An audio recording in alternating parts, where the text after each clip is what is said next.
In an ancient riverbed, a catastrophe is frozen in stone. Here lie the bones of hundreds of animals slain by an unknown killer. But out of this disaster have come extraordinary details of the life of one of the best-loved dinosaurs ever to walk the earth.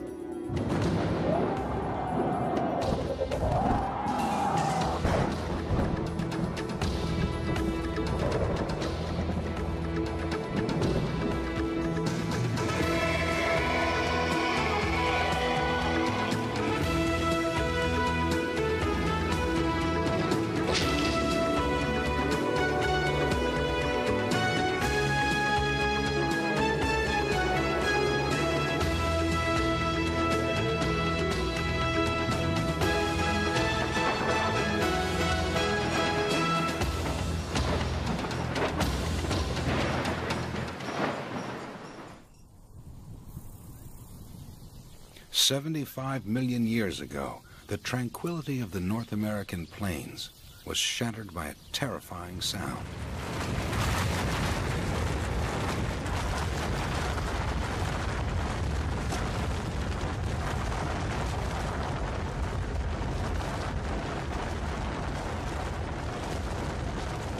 Thundering across the land were thousands of horned dinosaurs for as far as the eye could see. Called ceratopsians, these bizarre-looking creatures were the size of an elephant with the body of a rhinoceros. But they're best known for their armor. Horns jutted from their brows, and spikes arced over their necks from elaborate fans called frills. Of the 30 different species so far identified, Triceratops is the most famous. One of the first ceratopsians ever discovered, it captured the imagination of Hollywood.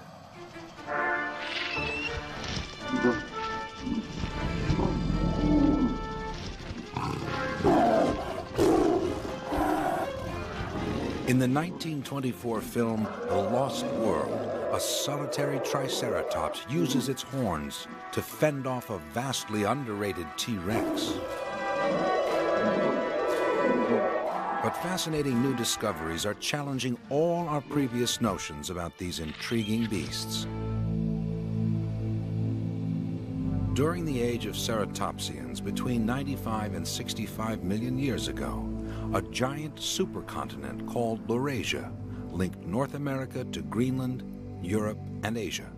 A huge inland sea stretched from the Gulf Coast to Canada, inundating the Great Plains. On the shores of this inland sea, some of the most important ceratopsian remains have been found in what is now Canada's Dinosaur Provincial Park in Alberta.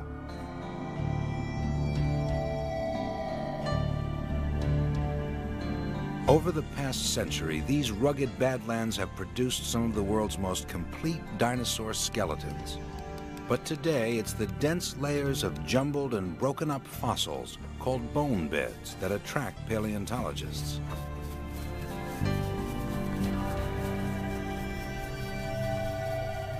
Since 1978, 12 individual bone beds have been discovered scattered throughout the park.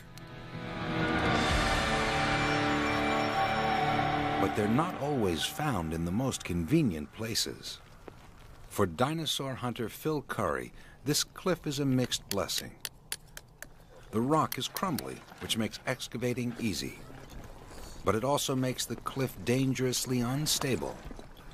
At any moment, it could fall away. But for Curry, the risk is worth it. In the past, broken bones were ignored in favor of complete, more glamorous skeletons. But when he first started to excavate the bone beds, he made a remarkable discovery. Curry expected to find the remains of many different types of dinosaurs. Instead, the fossils all belonged to one kind of ceratopsian. Like an elephant graveyard, they were spread over a huge area. The original bone bed is about half the size of a football field, and it extends in basically one layer through this hill across a saddle region through another hill. There are literally thousands or maybe even millions of bones in this bone bed. The discovery could mean only one thing.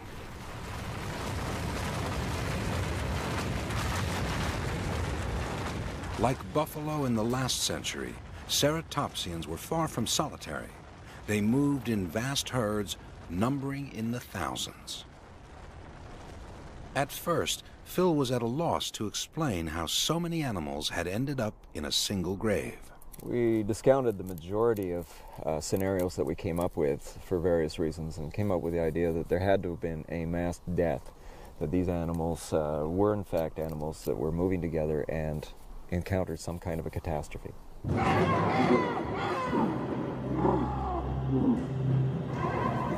Was it a volcano, a flood, a drought, or some kind of virus?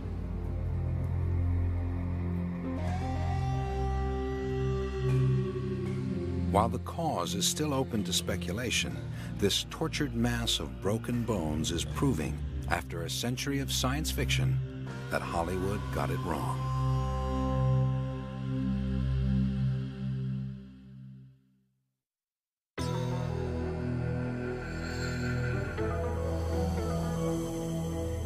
When the first ceratopsian was discovered in 1876, no one had ever seen anything like it before.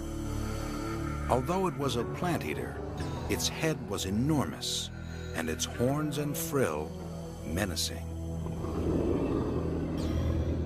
How this armor was deployed was anybody's guess. Now the fabulous finds in the bone beds of Alberta are arousing the curiosity of a new generation of paleontologists, like Scott Sampson, a self-confessed skull nut from the Institute of Osteopathic Medicine in New York. One of the things that makes ceratopsians so wonderful to study is the fact that they have all of these processes coming off the tops of their skulls, whether they're over the nose, over the eyes, over the back of the frill, and they vary by species. So we can look at each individual species, look at all these processes, and then we can start to answer some really interesting questions about their biology and about their evolution that, for the most part, we can't even get to with many other animals. The more Scott examined the horns and frills, the more he began to question traditional theories about their use. Horned dinosaurs shared their world with titanic carnivores such as T-Rex. So the purpose of impressive headgear might at first seem obvious. Well, traditionally, the idea about horns and frills and horned dinosaurs is that they were used primarily to defend themselves against predators. And with an animal like Triceratops, this makes a reasonable amount of sense. This frill is fairly thick, it's got these nice protruding horns over the eyes, nice horn over the nose. But there's a couple of problems with that. If we look at other kinds of horned dinosaurs, there's often big holes in the frill. The frill itself is often very thin and highly, it's called vascularized. There's lots of blood vessels going through it, which means that if this animal was bit in this area, it could very likely bleed to death. If head ornaments were their weakest feature, it's odd they came in a bewildering array of shapes and sizes. Styracosaurus had a huge frill with large, unwieldy spikes that arched backwards over its neck. The horns of Torosaurus bent forward over its eyes, and its frill measured 6 feet, giving it the largest and most cumbersome skull of any land animal that ever existed. Aeneosaurus's horns were small, but no less unusual. Its nose horn was long and curved at the tip like a can opener.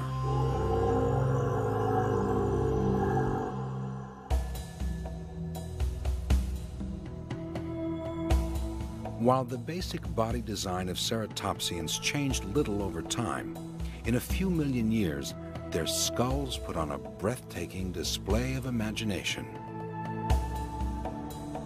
If horns were solely for fending off predators, why didn't ceratopsians evolve the optimum weapon and stick to it? To find out, scientists turned to nature. The antlers of a red deer charging into battle are an awesome sight. During the rutting season, adult males square off in a display of strength and virility. But antlers are better suited for head-to-head wrestling than combat. The contest may look lethal, but it's all for show. Big horns are sexy. Almost invariably, these structures were used to compete for mates. And if this applies in everything from beetles to chameleons to antelope, well, then it gives us some kind of confidence that perhaps dinosaurs were using them for the same thing.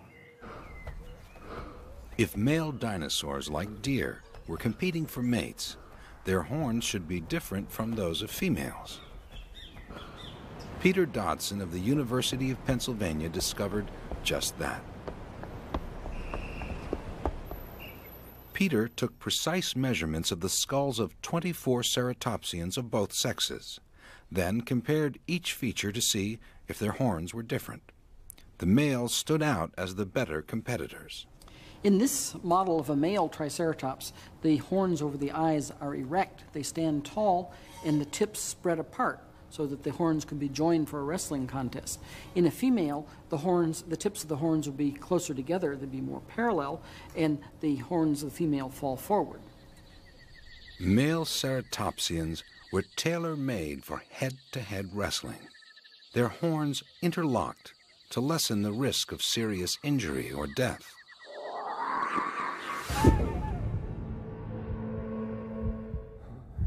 When boxers spar, they don't aim to kill, just outclass their opponents.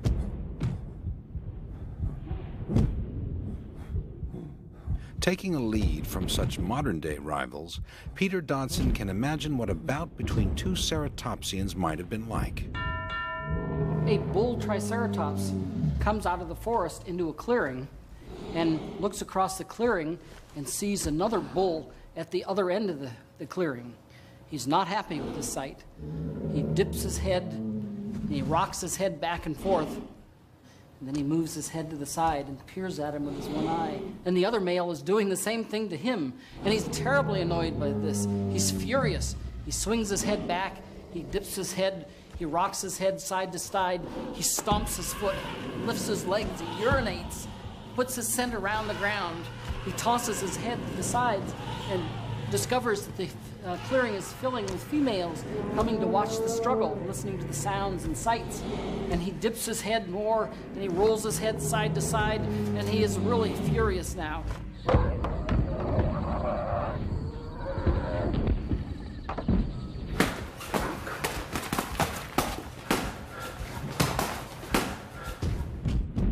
Like boxers fighting for a title, the champion ceratopsian will earn his prize, the pick of the females.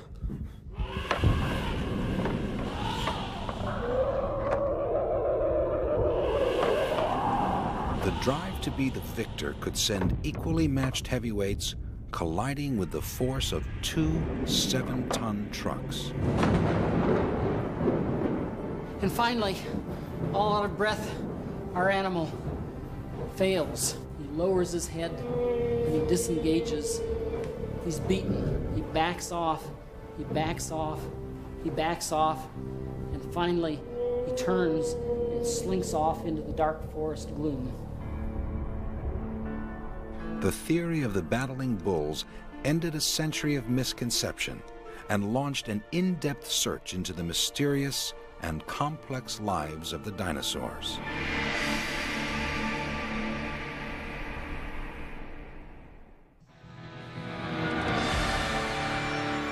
If the horns and frills of the ceratopsians were sexy, they were also symbolic. It seems very likely that these horn structures were used to acquire mates, and if that's the case, they may have been used also as rank indicators, like a pecking order with chickens and things like that, to determine who's the alpha male and different levels beyond that.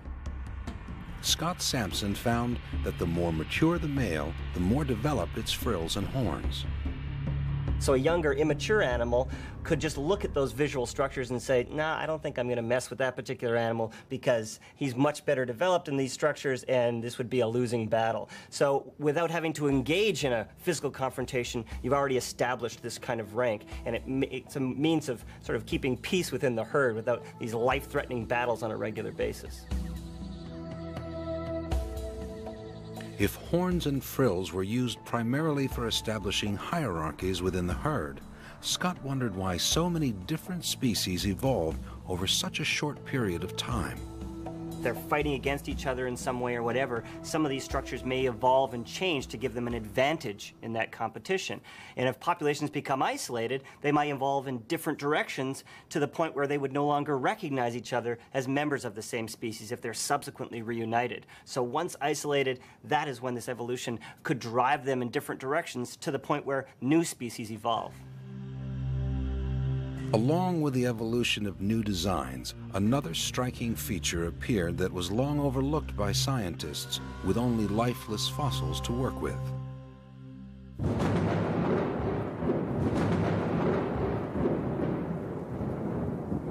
Since 1900, Devil's Canyon in Colorado has been famous for its dinosaur fossils. Paleontologist Jim Kirkland has helped oversee an extraordinary new Dynamation International Society exhibition at a nearby museum in the town of Fruta. Here, the dinosaurs have come back to life in a rainbow of colors. Until recently, horned dinosaurs were portrayed as dull gray, green, or brown. But color may have played a vital role in ceratopsian life. Their closest relatives, birds and reptiles, rely on color to attract attention and ward off danger. If dinosaurs could see in color, their world would have been far more vivid than we ever envisioned.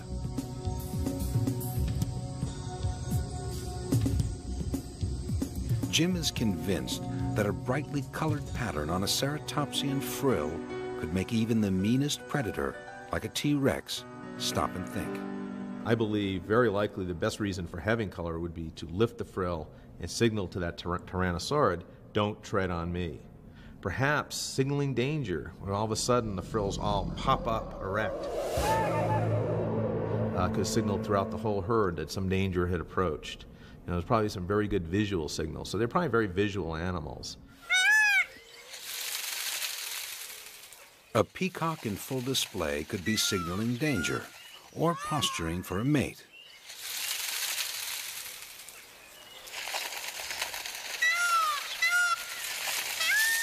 The muscle structure of a ceratopsian neck reveals they could wag and dip their frills like a bird shakes its tail feathers. Well, if you're trying to attract a mate, the best thing is not to try to threaten her by showing your evil nature. Perhaps instead they would sally up in a side view to show another profile, prancing around her and cooing softly to create the proper mood. This would be a real turn-on to any female ceratopsian. Colorful frills were an artful way to ensure their survival. But another inventive piece of engineering made ceratopsians one of the most successful dinosaurs that ever lived.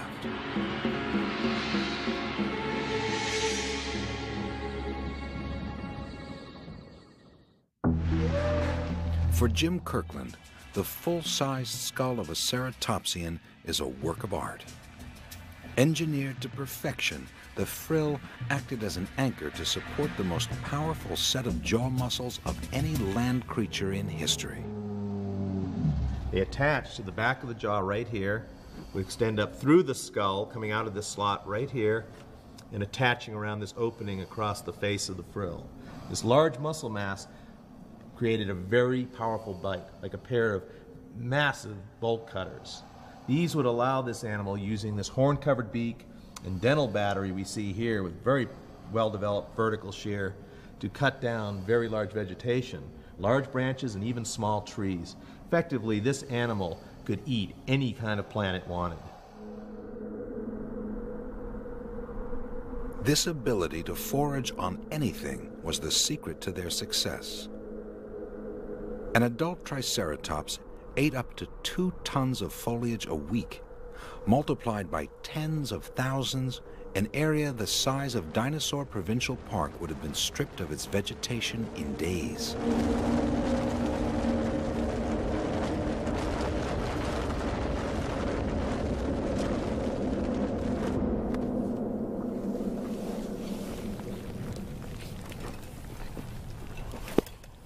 Phil Curry has been puzzling over how these massive herds avoided eating themselves out of house and home.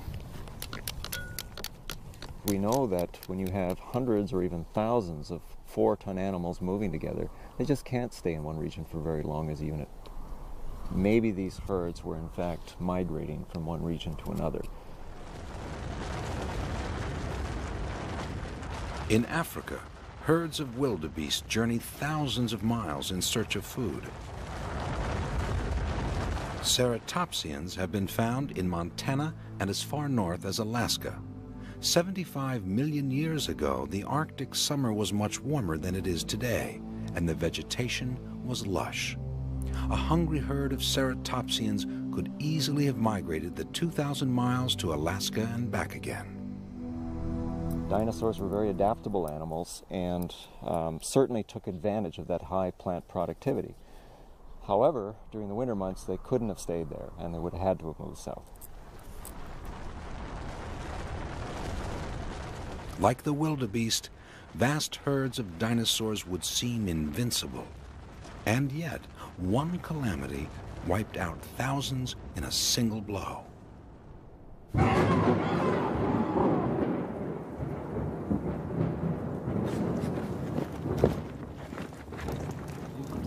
To find out what happened, geologist Dave Ebert has come to Dinosaur Provincial Park to tackle the mystery with his own expertise. As a geologist, what I'm able to contribute is a sense of time and a sense of place to the study. Time in the sense that the rock record that we have in Dinosaur Park comprises over 2 million years worth of time. A sense of place in the sense that I'm able to tell the paleontologists what the environments were like and what the processes were like during the life and deaths of these animals.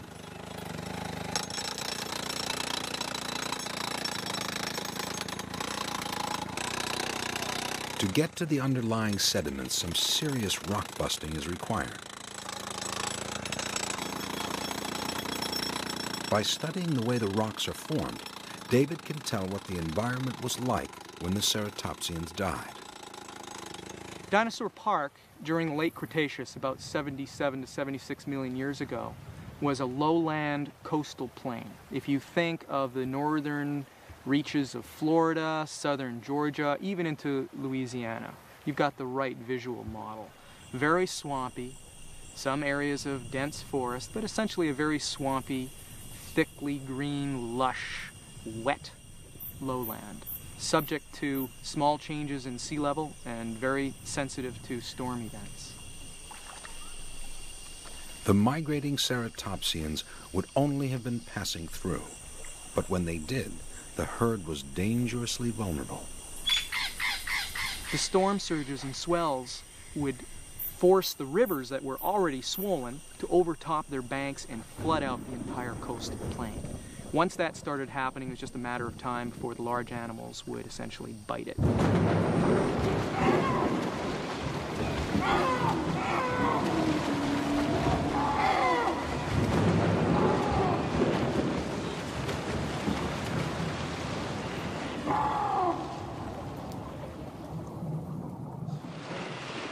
Disasters like these are among nature's most tragic events. Trapped while crossing a torrential river, a herd of wildebeest panic, and in the frenzy to escape the swirling waters, they trample each other. Lured by the smell of death, predators feast on the doomed. The torn corpses then sink to the bottom to be buried by sediment.